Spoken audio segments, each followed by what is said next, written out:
Pergunta da galera aqui, Marcelo. Onde você achou Juan Pablo Vojvoda?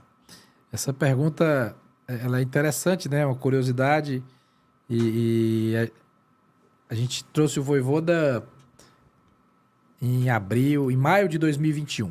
Ele chegou em Fortaleza em maio de 2021, mas a gente começou o processo de contratação dele durante o mês de abril. A gente tinha sido eliminado da Copa do Nordeste. Resolvemos fazer a mudança de comando. Tinha tempo para mudar, porque o brasileiro só ia começar em maio. Então a gente tinha um tempinho ali para quem chegasse entender e tal. Tinha espaço para o estrangeiro, mas a gente queria um perfil de treinador. A gente queria um treinador com uma vocação ofensiva mais parecida com o que o Rogério trabalhou no Fortaleza. Um cara que busque o gol, que busque a vitória, né? Que queira ter protagonismo dentro de campo, um time propositivo. E o pensamento era esse, por quê? Primeiro que a gente tinha sido vitorioso nesse modelo com o Rogério. Segundo, que a gente vinha de uma Série A de 2020 traumática, em que a gente quase cai, nos salvamos por saldo de gols. E a gente ia para uma Série A de novo. Tudo que a gente queria era não passar aquele sofrimento. E o nosso... Eu dizia muito o seguinte: eu preciso ganhar muitos pontos dos times que têm o nosso nível. Então a gente tinha naquela Série A Bahia, Ceará, acho que Chapecoense, América Mineiro, Avaí, Juventude, não sei se todos estavam, pode ser que um ou outro esteja... Né? Sei que tinha assim, uns 8 times, 7 times que tinham mais ou menos o nosso orçamento, ou parecido, um pouco mais. Esses times eu tenho que ganhar deles. Se eu ganhar desses times, eu vou me salvar, tranquilo, vou pegar um ponto ou outro dos maiores. Então, para ganhar desses times, eu tenho que atacar.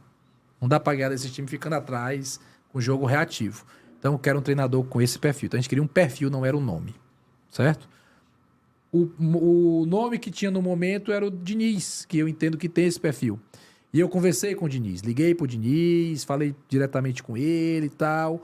E ele foi muito educado, muito gentil. Poxa, acompanho o trabalho de vocês, gosto, mas não vou agora, vou ficar aqui pelo estado de São Paulo ainda. E é verdade, ele assumiu o Santos logo depois.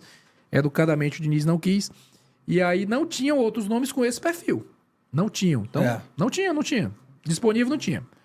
Vamos pro exterior. E aí o Alex Santiago, todos que ele esteja assistindo aí, um cara sensacional, né? E é um estudioso do futebol, meu diretor de futebol e vice-presidente, ele disse: pai, tem um cara bom lá no Chile, Juan Pablo Vojvoda. Como é que ele achou o Vojvoda? Ele acompanha tudo. Ele assiste tudo. E aí, legal, então vamos... E aí eu pedi pro CIFEC, que é o Departamento de Inteligência do Fortaleza, então estude se o Vojvoda tem o que a gente quer. Se ele é agressivo, se ele tem variação tática, se ele gosta da bola, se ele busca o ataque. E o pessoal do CIFEC identificou que sim, ele tem esse perfil. Aí a gente viu que ele tinha feito bons trabalhos com times de orçamento menores, entrega o resultado acima. No União La Calera do Chile, foi vice-campeão chileno, um time muito pequeno lá. No Tajeres, no Defensa e Justiça, ele fez grandes trabalhos. No Tajeres, ele eliminou o São Paulo na pré-Libertadores. No Defensa e Justiça fez um bom trabalho também. Então, ele sabia trabalhar com orçamento menor, entregando mais, né? E aí, a gente fez uma série de entrevistas com ele. A gente fez muito Zoom, né? Na época ainda era pandemia, e mesmo que não fosse, ele estava em outro país. E a gente mandou material individual de jogadores, mandou material coletivo. Eu participei não de todas, porque tinha hora que era só área técnica. Então, nesse processo aí, a gente fez a escolha e ele veio e tá aí já há 2 anos e fez todo esse trabalho já com a gente. Então, o processo foi esse. A gente queria um perfil, identificamos o perfil e trouxemos o nome. E é verdade essa história que ele morou mais de um ano no CT? Não mais de um ano. Ele chegou mais ou menos em maio. Até o final do ano, ele morou no CT. Ele morou dentro do clube, por opção dele. De rapaz, pra praia, eu alugo um ótimo apartamento para você. Não, deixa eu ficar aqui porque eu tô perto. Eu quero aprender o idioma mais rápido, eu quero sentir o clube, eu quero acordar, já descer, já ir pro setor.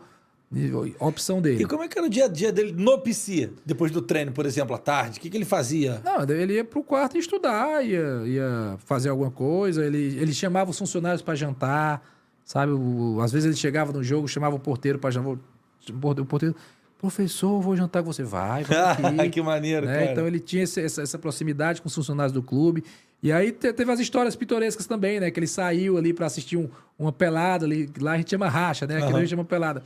Ele saiu para assistir uma pelada dos funcionários do clube que estavam jogando num campo sintético na esquina. Aí quando foi voltar, o portão estava fechado. Aí um cara filmou. Aí o pessoal disse que a Toinha fechou o portão.